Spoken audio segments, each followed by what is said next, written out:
Bonsoir à tous et bienvenue dans DocShot. Tout d'abord, permettez-moi de vous souhaiter une merveilleuse année 2022, une année pleine de documentaires étonnants. Celui d'aujourd'hui est particulièrement éclairant. Il nous emmène aux États-Unis.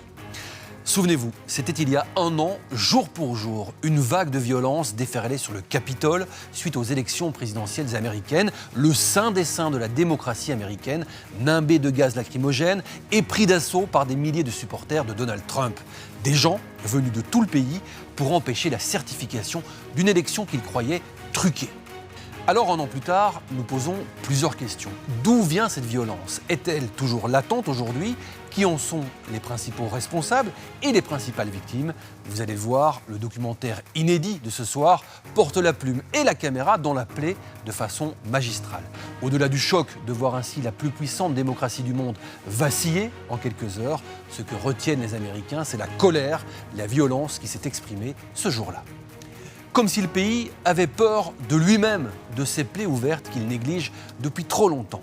La violence ancienne de l'Amérique s'exprime au long de lignes de tension qui traversent le pays, des lignes de fractures que les auteurs du film ont remontées avec le secours de quelques grandes voix qui connaissent mieux que quiconque les maux et les espoirs des Américains. Voici donc États-Unis aux frontières de la violence, un documentaire inédit signé Florent Muller et Yann Lénoré. Bonne vision.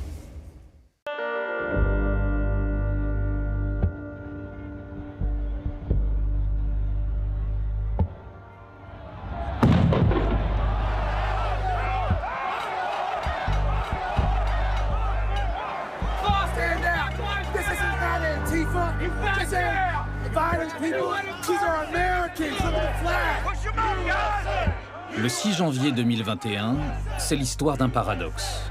L'histoire de ces milliers de citoyens qui prétendent sauver la démocratie, quitte à la faire trembler. We're going to walk down and I'll be there with you. We're going to walk down. We're going to walk down anyone you want, but I think right here we're going to walk down to the Capitol. And we're going to cheer on our brave senators and congressmen and women. And we're probably not going to be cheering so much for some of them. Voilà 4 ans qu'ils le croient sur parole. 60 jours qu'ils sont convaincus, comme lui, que l'élection était truquée. Mais ce jour-là, les partisans de Donald Trump jouent leur dernière carte. L'ultime occasion d'inverser le résultat, alors que le Congrès doit certifier la victoire de Joe Biden.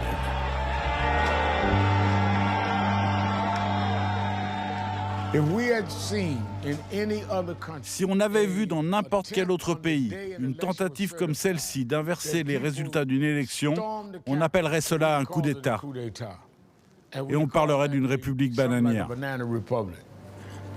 Les premiers manifestants pénètrent dans le Capitole et le Sénat suspend la séance de certification.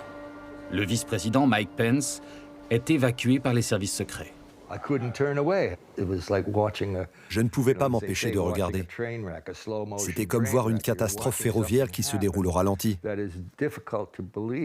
Ça ressemblait à du cinéma, mais c'était bien en train de se passer sous nos yeux.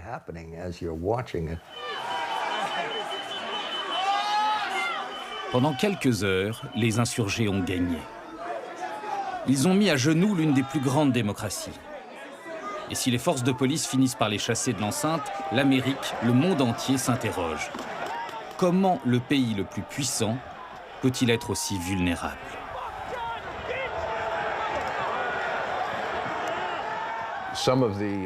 À la télé, les journalistes n'arrêtaient pas de dire qu'on n'avait jamais vu ça, que c'était inédit. Mais en fait, on a déjà vu ça, plusieurs fois dans l'histoire américaine. On a déjà vu des milices prêtes à renverser une élection. 5 personnes sont mortes dans le sillage du 6 janvier. Plus de 600 autres sont désormais poursuivis par la justice. Et parce que la colère est toujours là, les autorités parlent désormais d'une menace intérieure. Comme si le pays avait peur de lui-même, de cette violence qu'il porte en lui.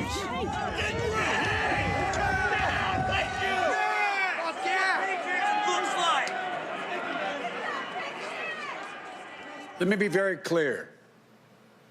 The scenes of chaos at the Capitol do not reflect a true America, do not represent who we are.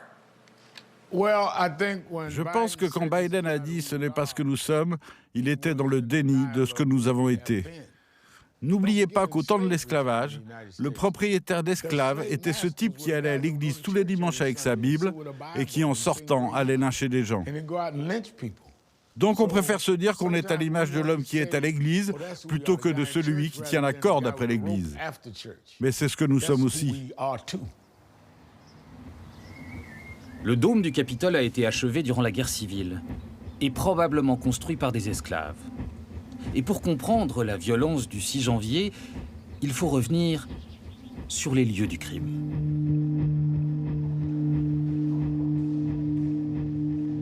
Depuis 1776, l'idée qu'une milice puisse prendre les armes pour défendre le pays est un réflexe typiquement américain.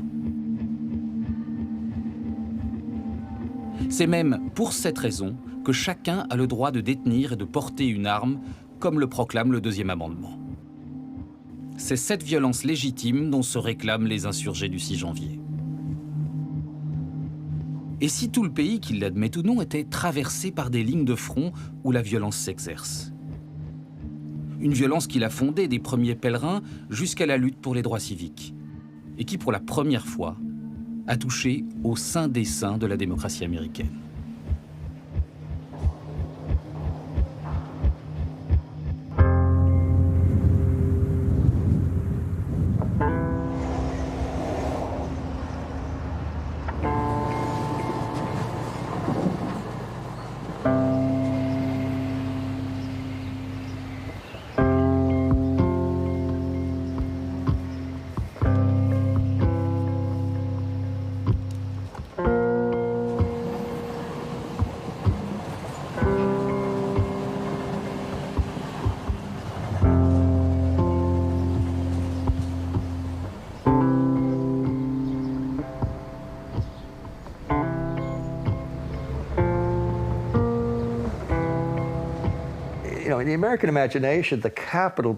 Dans l'imaginaire américain, le Capitole et la Maison-Blanche font presque figure de monuments religieux.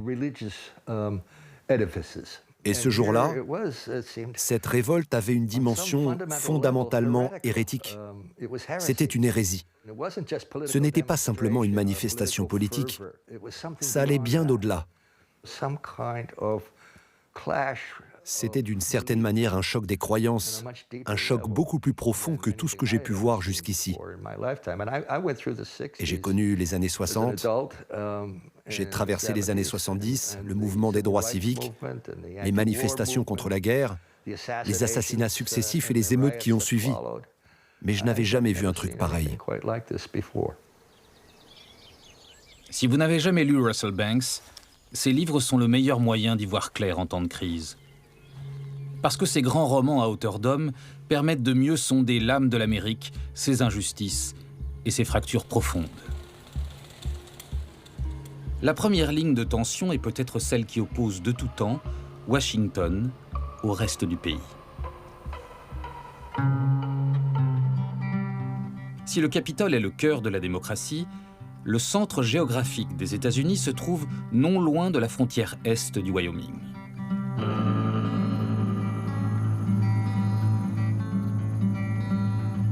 Le Wyoming est l'État le moins peuplé, et celui où Donald Trump a obtenu ses meilleurs scores.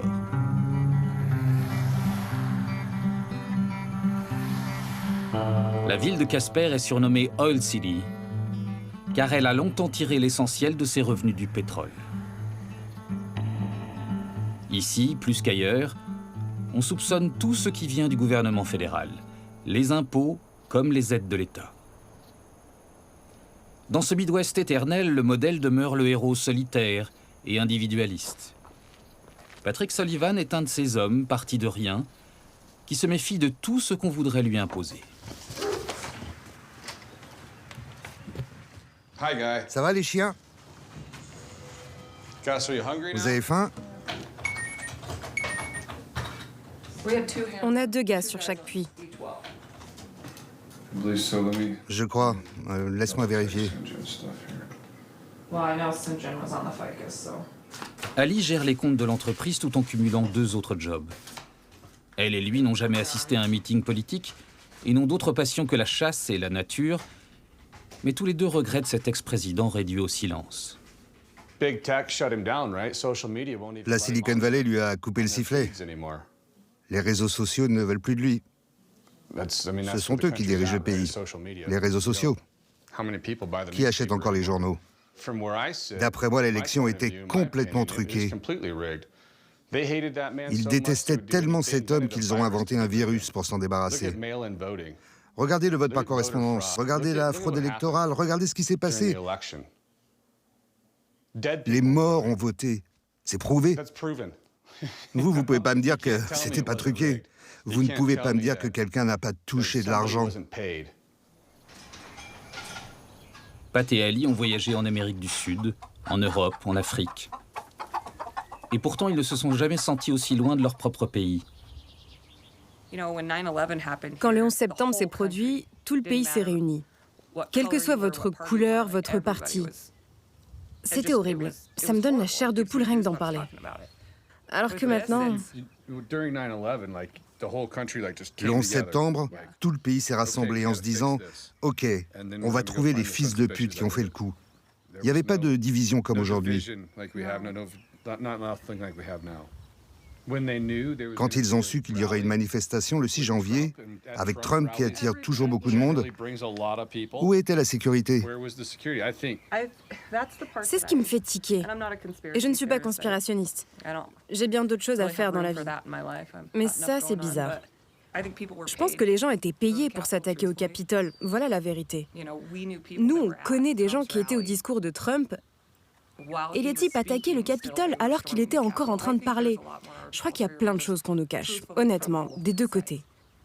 Maintenant, aux États-Unis, il faut être anti-raciste. Ça ne suffit plus de ne pas être raciste. Il faut être anti-raciste. Mais ça veut dire quoi? Je ne sais pas ce que ça veut dire. Et pourtant, je suis plutôt intelligente.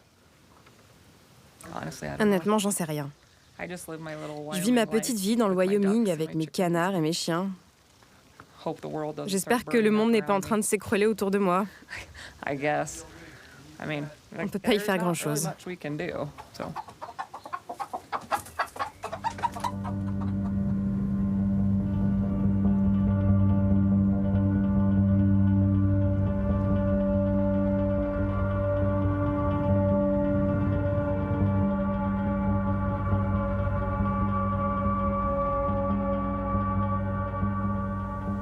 Il y a une immense blessure au sein de la population. Et je ne suis pas certain qu'on puisse panser une telle blessure. Elle est trop grande désormais. Nous sommes profondément divisés. Ce n'est pas simplement un pays coupé en deux, mais un pays qui ne cesse de se fracturer. Comme si nous étions en guerre contre nous-mêmes à ce moment précis de notre histoire. Et je ne sais pas s'il y a un remède à cela.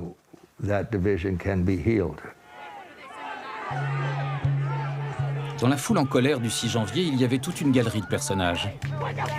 Ceux qui avaient tout prévu, le masque, le gilet pare-balles. Il y avait les suprémacistes blancs qui se signent du White Power et les complotistes de QAnon. Et puis il y avait une grande majorité de gens qui ont simplement suivi le mouvement, sans trop savoir où était la ligne à ne pas dépasser. Et parmi eux, un jeune homme prénommé Caleb. 12 semaines plus tard, le FBI l'avait identifié parmi les émeutiers du Capitole. Pour la première fois de sa vie, Caleb est allé consulter un avocat. Donc tu as décidé de... Tu as quel âge au fait? Presque 24 ans. Tout ce que tu me dis est strictement confidentiel. Tu comprends ça, n'est-ce pas? Et je ne peux pas t'aider si je ne connais pas la vérité, d'accord? Alors, qu'est-ce qui t'a poussé à aller là-bas? À l'époque, je réfléchissais à créer une chaîne YouTube ou un podcast. C'était une opportunité journalistique. Oui, c'était une occasion de me faire une expérience. Et tu es un grand supporter de Trump? Du genre super excité? Non.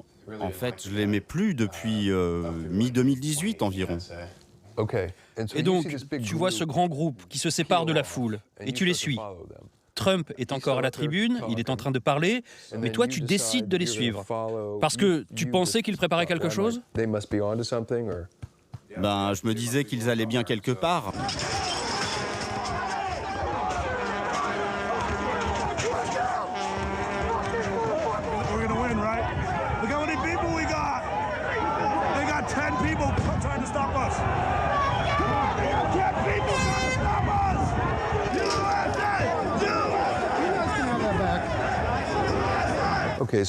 Bon, écoute, on va arrêter de se raconter des conneries. Tu es en train de danser autour de la vérité. Tu arrives donc sur une situation où tu as des gens qui poussent pour avancer. Il y a quelques flics pour les retenir, et d'un coup, boum, la voie est ouverte. On parle d'un siège du Capitole, on est d'accord ? Ou simplement d'un mouvement de gens qui allaient dans cette direction. Écoute, Caleb, on peut continuer à faire ce numéro de claquettes verbales toute la journée. Mais je ne peux pas t'aider si je ne sais pas ce qui s'est vraiment passé. L'avocat, c'est moi, d'accord ? Toi, tu es le mec qui était présent ce jour-là. Comment tu es rentré dans le bâtiment ? Les escaliers étaient très loin de là où j'étais. Je pouvais simplement les voir. J'ai vu quelques personnes qui essayaient de grimper sur le mur extérieur pour atteindre le balcon de la terrasse. Et après y avoir réfléchi une demi-seconde... Tu as escaladé le mur ? Oui, j'ai pensé que c'était la façon la plus rapide pour y arriver. Tu te fous de ma gueule. Si j'y avais réfléchi 15 secondes de plus, je l'aurais pas fait. Mais oui, quand j'y repense, ça paraît stupide. Mais d'une manière ou d'une autre, ils sont entrés. Et tu les as suivis ? Ouais. Tu restes une demi-heure, tu ne mets pas tes pieds sur le bureau de Nancy Pelosi. Pas de conneries comme ça.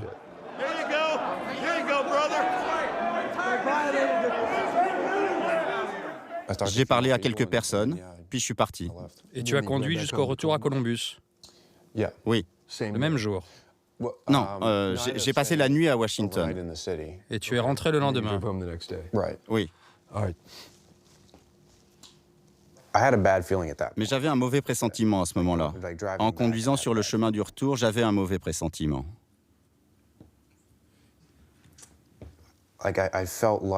J'ai senti que...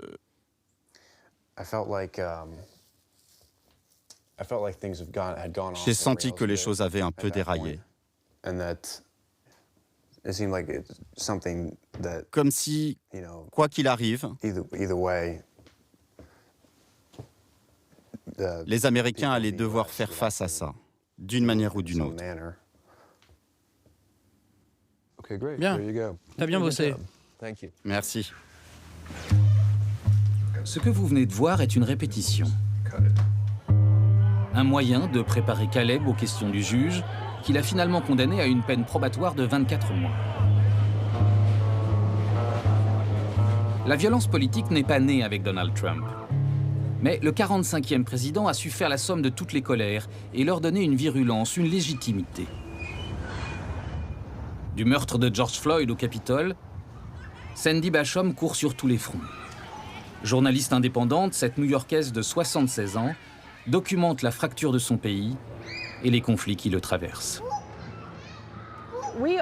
On est en guerre civile. Le coup d'État a réussi. Les gens me disent « Ah, si le coup d'État avait fonctionné, on l'a évité de justesse. » Mais il a fonctionné. Il a lieu en ce moment même. Je le vois aujourd'hui dans les bus de New York où les gens se battent entre eux. On le voit avec les Karen, ces femmes ouvertement racistes, et puis les anti-vax qui ne sont qu'une prolongation des Trumpistes, toute la sphère anti-vax, les pro-flics.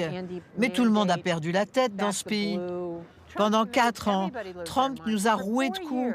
Pour moi, c'est comme un père alcoolique violent. Et on est un peu plus de 200 millions à être ses enfants.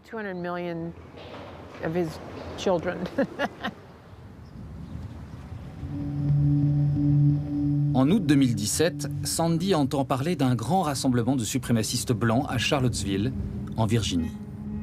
Elle craque ses derniers dollars et prend le bus pour couvrir l'événement qui a pour but de protéger une vieille statue toute verte, celle du général Robert E. Lee, commandant en chef des armées confédérées.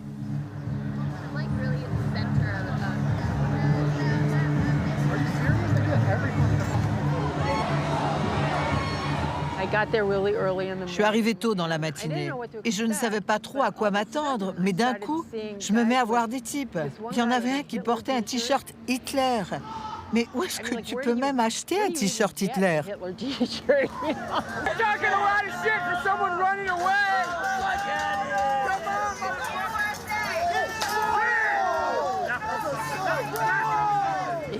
Il y avait des contre-manifestants qui disaient « fuck les nazis » et les nazis répondaient « fuck les antifas ».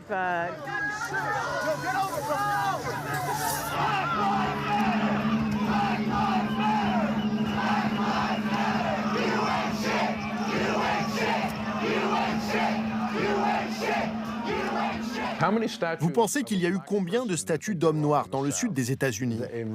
Après la guerre civile, il y a eu des députés noirs, des sénateurs noirs, des leaders noirs du mouvement des droits civiques, des enseignants noirs, et pas un n'a eu le droit à sa statue. La représentation de l'histoire est totalement biaisée dans ce pays. C'est la vision historique des suprémacistes blancs.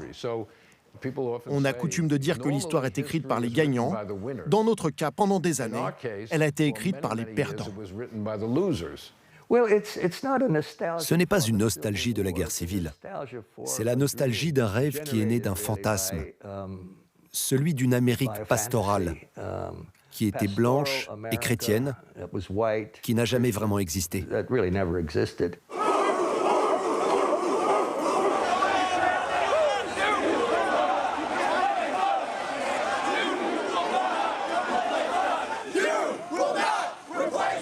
Il chantait « Vous ne nous remplacerez pas », qui a fini par devenir « Les Juifs ne nous remplaceront pas ». C'était stupéfiant.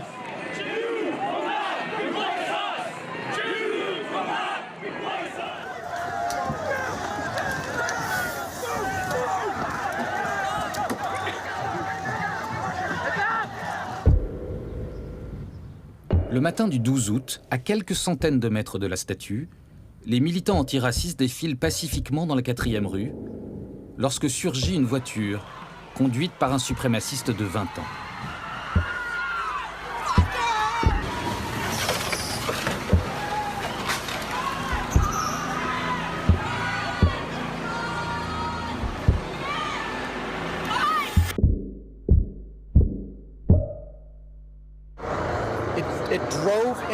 La voiture a foncé dans la foule, elle a percuté la foule, elle a reculé après avoir renversé les gens. Les gens étaient... C'est horrible à dire, mais les gens valdinguaient, comme des quilles. Ils étaient renversés dans tous les sens, la bagnole a reculé, elle a frappé à nouveau les gens. Et il y avait une fille... Merci. Il y avait une fille qui essayait de se relever. Il y avait une fille qui essayait de se relever et...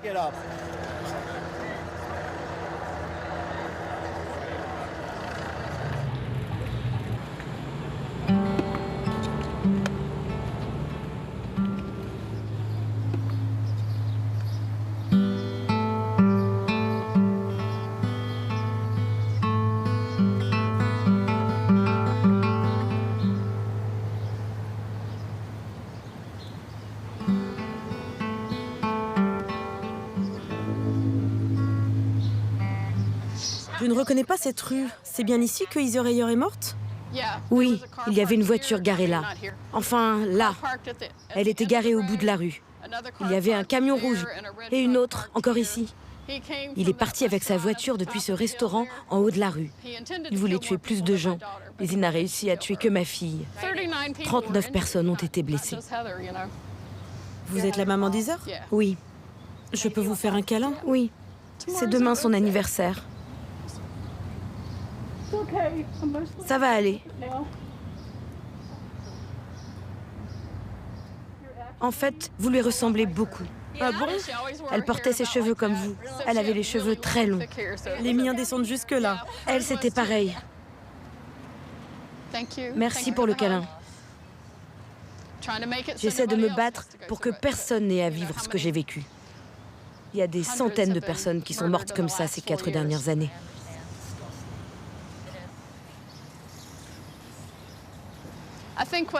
Je crois que ce qu'il s'est passé ici avec le meurtre de Heather a permis aux gens de réaliser qu'ils ne faisaient pas assez attention. Moi y compris. Je ne faisais pas attention avant.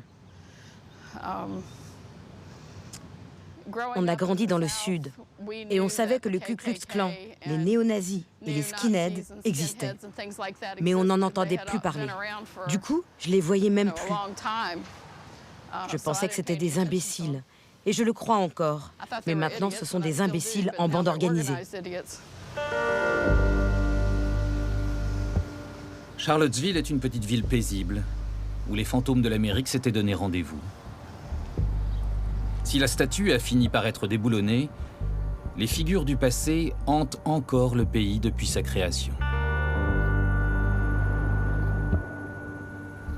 Les Anglais ont débarqué en Virginie, et les pauvres Indiens sauvages les ont d'abord accueillis à bras ouverts.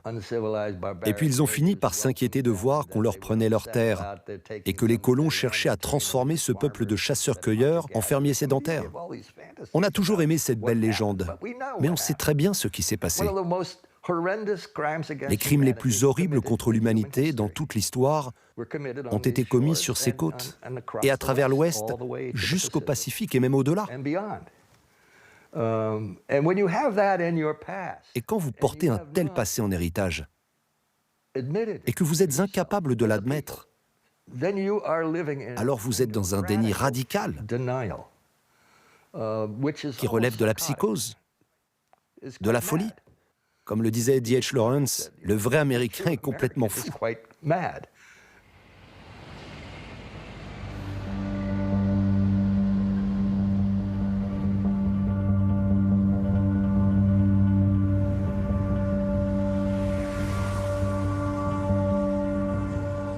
Questionner l'histoire de son pays, c'est revoir l'image qu'on en a. Et pour certains Américains qui se définissent comme la plus grande nation sur Terre, l'exercice est douloureux. Faire tomber une statue du général Lee ne va pas faire disparaître l'esclavage. Ça s'est passé. Point. J'étais pas là pour le vivre. Et je ne suis pas certain qu'il y ait encore une personne en vie qui ait connu l'esclavage. C'était il y a bien trop longtemps.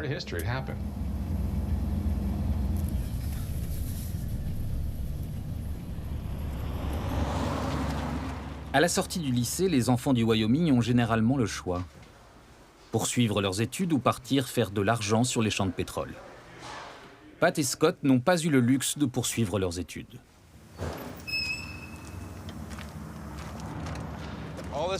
Tout ça, ce sont des tiges de forage. Voilà à quoi on attache l'embout et le trépan pour creuser le puits. Donc quand on fore à 6000 mètres sous terre, c'est 6000 mètres de tiges comme ça. On fait des rotations de nuit comme de jour, parce que le puits tourne 24 heures sur 24, 7 jours sur 7. Ça ne s'arrête pas à Noël ou le jour de l'an. Tu y passes ton anniversaire, c'est du boulot. Faut pouvoir se trimballer ces trucs toute la journée. Et voilà qu'on a un gouvernement qui ne veut pas soutenir l'activité pétrolière et gazière. Et il est de plus en plus difficile d'obtenir des permis pour puiser du pétrole. Les gens du secteur sont inquiets parce qu'ils ne savent pas ce qui va se passer. Ils ne savent pas jusqu'où ces tarés de gauchistes au gouvernement peuvent aller. Notre pays est en train de basculer dans l'assistanat. Ce n'est plus celui qui travaille le plus dur et qui réussit qui gagne. Non, maintenant, tout le monde a gagné. Mais la vie, ça ne marche pas comme ça. Si tu ne gagnes pas ta croûte, tu ne vas nulle part. Moi, on ne m'a rien donné pour tout ce que j'ai gagné. Et c'était dur. J'aurais pas dit mieux. T'as complètement raison. Ça n'a pas de sens pour moi. Et j'ai l'impression que le rêve américain est en train de devenir ça, plutôt que ça. Mon père, il avait 3 jobs. Il bossait dans un magasin la journée, il travaillait dans la pizzeria de ma mère, et le soir, il allait faire le ménage dans les bureaux. Le mec a 82 ans, il a une jambe en moins, et il irait encore au boulot si je l'en empêchais pas. Non mais je plaisante pas, vous auriez dû le rencontrer. Vous avez des enfants ? Oui, ils ont une vingtaine d'années. Mais ils ont envie de reprendre l'affaire familiale ? Non, je leur ferai pas ce sale coup.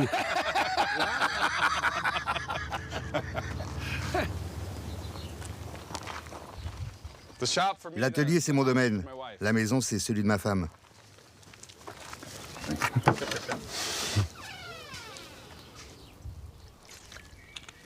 Et pourquoi vous gardez encore ces drapeaux de Trump? Vous l'avez dit vous-même, il a perdu. Je sais qu'il a perdu, mais j'ai acheté ce drapeau, je vais en faire quoi? Le jeter? J'aime ce drapeau, c'est le deuxième amendement. Le droit de porter une arme. Ça vient juste derrière la liberté d'expression. Et vous pensez que c'est un droit menacé aujourd'hui? Je pense qu'ils vont essayer. Mais à mon avis, on prend le problème à l'envers avec la violence armée. C'est pas les armes qui tuent les gens, c'est les gens qui tuent les gens. Enlever les armes, les gens vont quand même s'entretuer. Pour moi, c'est plutôt un problème d'équilibre mental qu'un problème d'armes. Nous, on ne tue pas les gens, on veut tuer personne. Moi, je veux simplement tirer des daims et des cerfs. Sauf si quelqu'un rentre chez vous. Si tu commences à toucher mes affaires, mon attitude pourrait changer. Pour le meilleur et pour le pire, le grand égalisateur aux États-Unis, c'est le droit de porter une arme. Voilà ce qu'écrivait le romancier William T. Vollmann. Encore faut-il préciser que ce droit a longtemps été le privilège des Blancs. Attendez une minute, je suis en état d'arrestation. Je suis en état d'arrestation. Ne me touchez pas si je ne suis pas en état d'arrestation. En mai 1967, le Capitole de Californie a vu parader une trentaine de Black Panthers lourdement armés. Les militants venaient protester contre une nouvelle loi qui les empêchait de patrouiller dans les rues avec une arme chargée. Pas un coup de feu n'a été échangé ce jour-là. Mais l'image a été suffisamment puissante pour que les républicains, Ronald Reagan en tête, et les démocrates s'accordent pour limiter le droit de porter une arme en Californie. C'est même la seule et unique fois où la très puissante NRA, le lobby pro-armes, s'est prononcée en faveur d'une restriction du deuxième amendement. Elle ne dit rien en revanche à chacune des fusillades scolaires perpétrées par de jeunes blancs. À Los Angeles, il existe aujourd'hui une seule armurerie tenue par des propriétaires afro-américains. Une boutique qui partage le palier avec un cabinet dentaire et un spa oriental.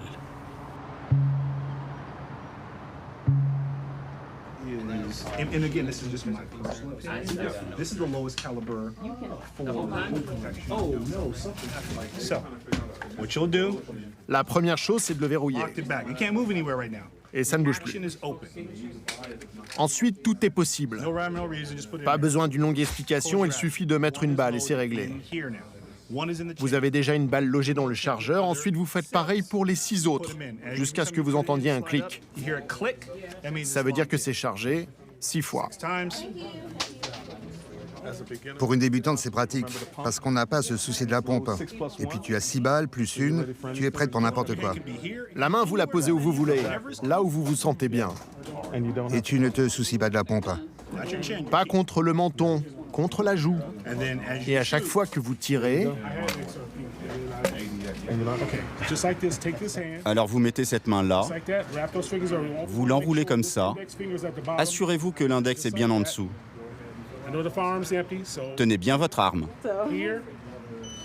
Gardez les épaules bien haut. Comme ça, vous sentez une bonne pression sur le pistolet. Je le sens. Just like that. C'est parfait. All right. All right, we happy? alors cette arme vous plaît? Oui, c'est ma première, vous savez. It's like shoes. C'est comme les chaussures. Those shoes. Vous n'allez pas mettre la même paire de chaussures en toutes occasions. Would you limit yourself to? Alors pourquoi se limiter à une seule arme? Elles ont chacune une fonction différente. All right. L'achat d'une arme exige une vérification des antécédents du client. En 2020, on a vu jusqu'à 1 million de vérifications en une semaine. C'est ma sœur. Ses enfants viennent de quitter la maison. Et elle a besoin de se sentir en sécurité chez elle. Généralement, on recommande aux femmes de commencer avec un fusil. Ça coûte moins cher, pas besoin d'être un expert. Il suffit de viser et tirer.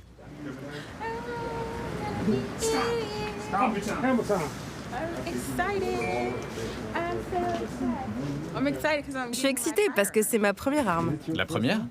Ouais, ma première. Il vous est arrivé quelque chose récemment? Vous avez eu peur?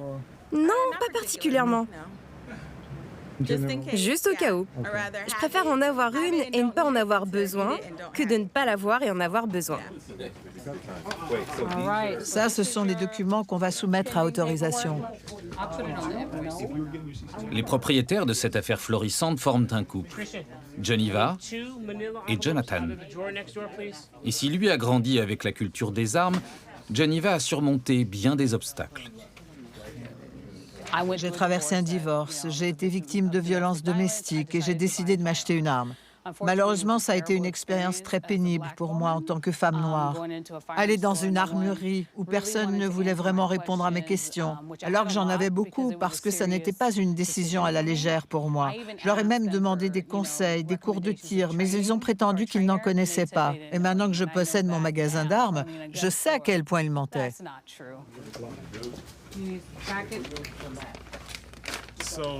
Bon, Shiban, vous avez le pistolet et le permis de port d'armes. 2 boîtes de 45, 8 boîtes de munitions pour le 9 mm, 948,38 $. Il y a plus de 50 000 magasins d'armes aux États-Unis. Les vendeurs le rappellent à chaque nouvel acheteur, si on ne pratique pas, ça risque de faire mal. Des armureries tenues par des propriétaires noirs, il doit y en avoir 9 aux États-Unis. 9, pas 900, 9. Les gens pensent encore que les Noirs ne devraient pas être armés, que les Asiatiques ne devraient pas être armés. Ils ne pensent pas qu'on a besoin d'armes pour nous protéger. Ici, on accueille tout le monde. Des Noirs, des Blancs, des Asiatiques, des gays, des lesbiennes, des LGBT. Si j'oublie quelqu'un dans le lot, pardonnez-moi. On a le club des gauchistes qui vient s'entraîner ici. Tous les types ethniques qui ont chacun un club de tir, ils viennent s'entraîner ici. On doit arrêter de prendre les armes à feu comme bouc émissaire, car les armes à feu ont sauvé plus de vies qu'elles n'en ont prises. Tirez! En 2018, on estimait à plus de 393 millions le nombre d'armes en circulation aux États-Unis. Mais les chiffres ne disent plus rien à personne.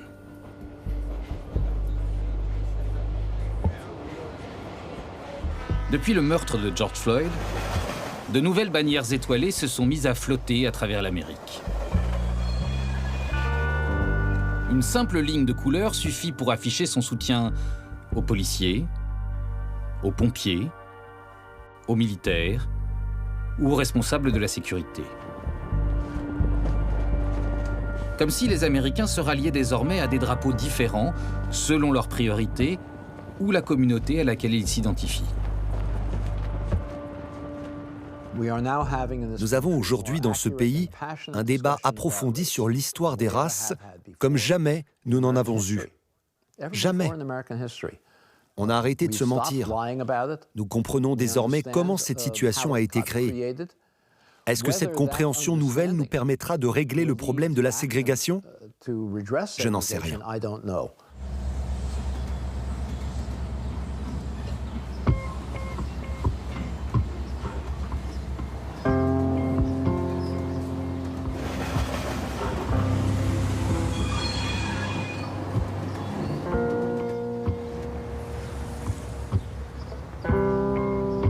La foule qui se presse ce dimanche à Tulsa ne vient pas assister à une messe comme les autres. Elle entend célébrer le centenaire d'un massacre de 300 personnes dont vous n'avez jamais entendu parler parce qu'il n'a longtemps figuré dans aucun livre d'histoire. Et la présence de Jesse Jackson, comme celle de membres du Congrès, vient panser les plaies d'un passé qu'on a voulu occulter parce qu'il ne cadrait pas avec le rêve américain.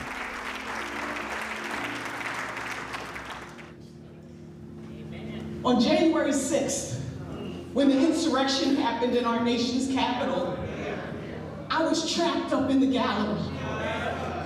And so if any of you got down on your knees and prayed because you saw somebody praying, it was me. Because I didn't know what to do in that moment. I didn't know who to call. I thought about all our ancestors. I thought about my grandparents. I thought about slavery, Jim Crow, everything we've been through. Alors que les assaillants pénètrent dans le Capitole, Les assistants parlementaires filent se barricader dans les bureaux. Une poignée de députés se retrouve prise au piège, et parmi eux, Lisa Blunt Rochester, la représentante du Delaware.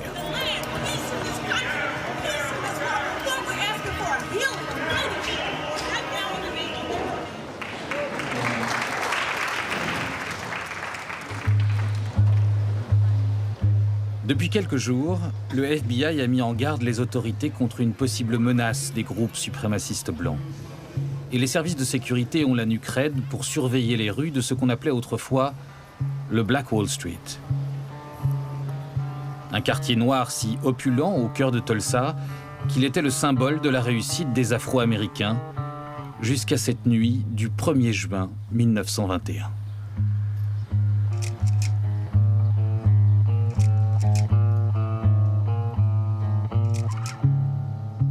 Une bande de Blancs attaque le quartier en représailles à des violences raciales.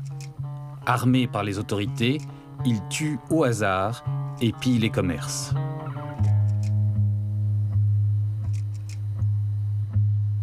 Des bombes à la térébenthine sont lancées par avion.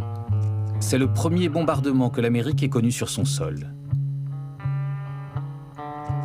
L'église n'y échappe pas, 35 blocs disparaissent en 18 heures. 10 000 habitants du quartier sont à la rue, avant que la garde nationale ne les conduise dans des baraques de fortune, établies à la hâte au nord de la ville. Le journal du lendemain fait état de 2 morts blancs. On estime aujourd'hui à 300 le nombre de victimes noires. Un massacre, donc, qui avait commencé sur la foi d'une rumeur. Un garçon noir aurait agressé une jeune blanche dans un ascenseur.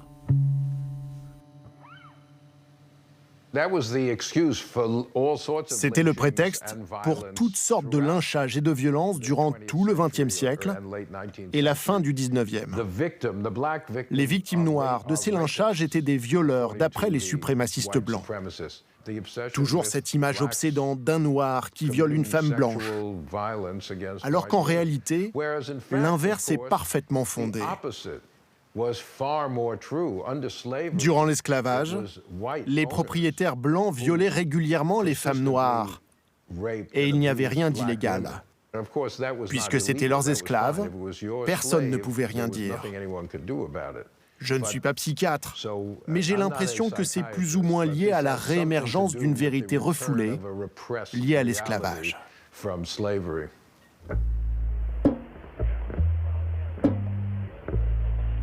Solomon Jones, l'homme qui a tourné ces images, était un descendant d'esclaves. Il a filmé comme on fixe un souvenir. Celui de ces gens fiers et élégants qui faisaient l'orgueil d'une communauté après toutes ces années à vivre à l'ombre d'une violence constante. L'espoir que le rêve américain n'était pas qu'un fantasme de blanc, mais bien une promesse faite à tous les citoyens. Le quartier ne s'est jamais relevé. Seule l'église a été reconstruite. Et pour s'assurer qu'on était passé à autre chose, les autorités y ont fait passer l'autoroute. Cette même autoroute qui conduit aujourd'hui au quartier noir, à une dizaine de kilomètres au nord de Tulsa. The Federal Housing Administration Le ministère du Logement a recommandé dans les années 50 que des barrières soient érigées entre les quartiers noirs et les quartiers blancs pour les garder séparés. Il a recommandé qu'on construise ainsi des autoroutes pour marquer cette séparation, et ce à travers tout le pays. Une fois que la population noire était installée dans un quartier, les municipalités ont ciblé ces quartiers pour y permettre non seulement les déchets toxiques, mais aussi des complexes industriels et polluants. À l'inverse, dans les quartiers blancs, ces mêmes complexes étaient interdits. Donc la ségrégation que nous avons créée, car nous l'avons créée, notre gouvernement l'a créée, cette ségrégation explique les inégalités de santé entre les Noirs et les Blancs dans notre pays. Les Afro-Américains ont en moyenne une espérance de vie plus courte, davantage de maladies cardiovasculaires, en grande partie parce qu'ils vivent dans des quartiers plus pollués.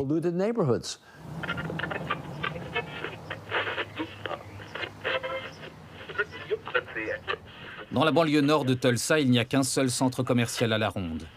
Et il est aussi fantomatique que le voisinage. Ici, on se sent loin des célébrations officielles du massacre. Les enfants en parlent à l'école, mais les commémorations intéressent les gens de New York, de Los Angeles, et moins les habitants de cette banlieue qui ont trop de mal à boucler la semaine pour s'intéresser au siècle passé. Moi, je n'avais jamais entendu parler du massacre de Tulsa avant d'arriver ici. Avant de creuser un peu, parler aux gens qui disaient les mots Black Wall Street. Je n'arrêtais pas d'entendre ce mot et j'ai cherché de mon côté. $1. Tu as besoin d'un sac? Mais c'est quelque chose dont on ne parlait pas ouvertement en dehors de son cercle familial. Ma grand-mère avait survécu au massacre et elle nous racontait simplement comment c'était le Black Wall Street, comment elle voyait les Noirs marcher dans la rue, super bien habillés, super élégants, simplement classe, avec des business prospères. Mais ça, c'était avant le massacre. Et je me suis dit qu'une des choses qu'on avait perdues après ça, c'était ce sentiment d'espoir.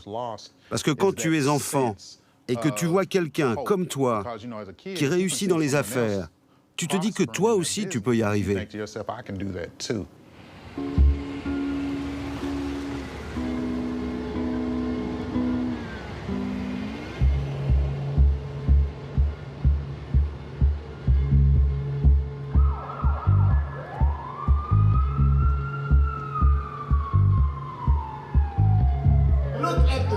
Regardez un peu la skyline de Manhattan.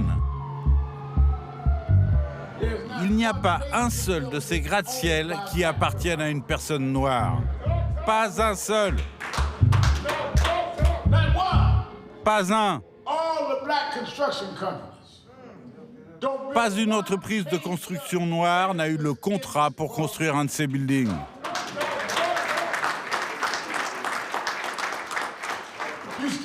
Et vous avez Donald Trump qui continue de parader en disant qu'il a gagné une élection qu'il a perdue. Laissez-moi souligner l'ironie de la situation. Les gens de droite, les républicains, passent leur temps à prétendre qu'ils sont le parti de la loi et de l'ordre. La vie des policiers compte. Et puis est arrivé le 6 janvier. Ils ont mené leur insurrection. 5 personnes sont mortes et la vie des policiers, elle ne comptait plus le 6 janvier tout d'un coup. Vous ne croyez pas que la vie des policiers compte. Vous croyez simplement à la suprématie blanche et vous changez les règles quand ça vous arrange.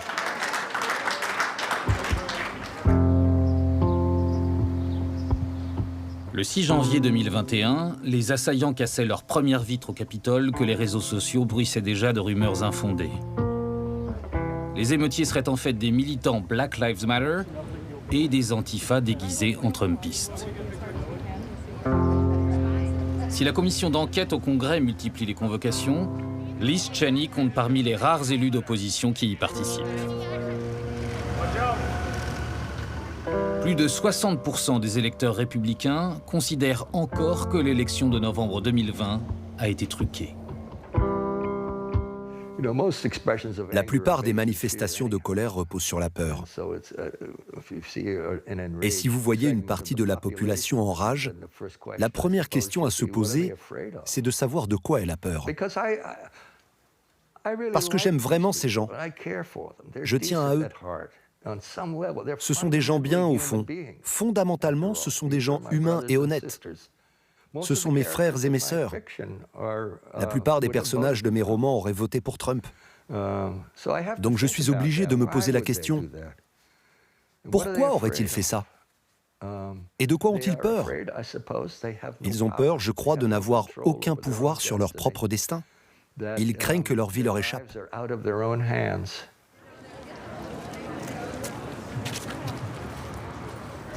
En juin dernier, Joe Biden a pour la première fois qualifié Tulsa de massacre, tout en soulignant la responsabilité des suprémacistes blancs.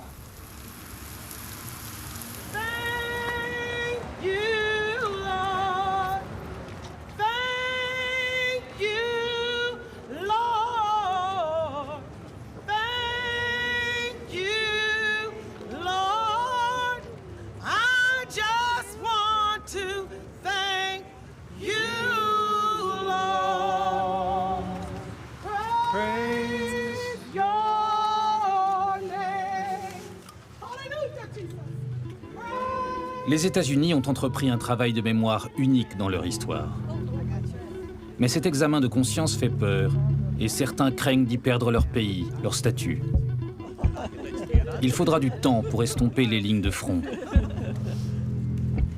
Et parce que la colère est intimement liée à la peur, chacun devra commencer par répondre à cette question simple. Quelle forme de violence craignez-vous aujourd'hui ?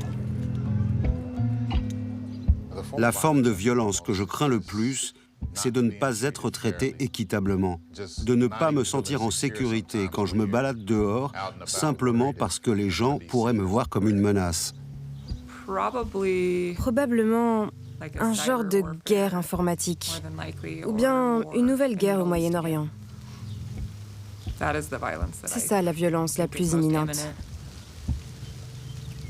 Mais rien dans le pays. Non, pas chez moi. La violence armée, bien sûr. Rien de plus probable, rien de plus certain, pour moi ou pour mes proches. Pourquoi ? Parce qu'on a plus d'armes que de gens, parce qu'on a une population instable, parce qu'on vit dans une cocotte minute. C'est mathématique, c'est une question de temps. La plus grande peur que j'ai, c'est la violence des foules, où les gens peuvent agir en bande et se fondre dans la masse, et ne pas être poursuivis. Je ne dirais pas que la peur n'est pas une partie du problème. Mais moi, je n'ai pas peur. J'ai peur de la violence qui repose sur le mensonge, sur l'intimidation. Mais je la crains moins que je ne la déteste. Personnellement, je ne crains aucune forme de violence, à part ce qui pourrait déclencher une troisième guerre mondiale. Je pense qu'ils finiront par inventer une nouvelle maladie. Ça fait peur, mais ça pourrait être un mélange de maladies et de guerres bactériologiques. Mais moi, je vis dans le Wyoming. Je ne m'inquiète pas trop. La forme de violence que nous avons vue le 6 janvier au Capitole, cette foule de gens en colère qui croyaient que leur vie, leur futur, leur pays leur avait été volé.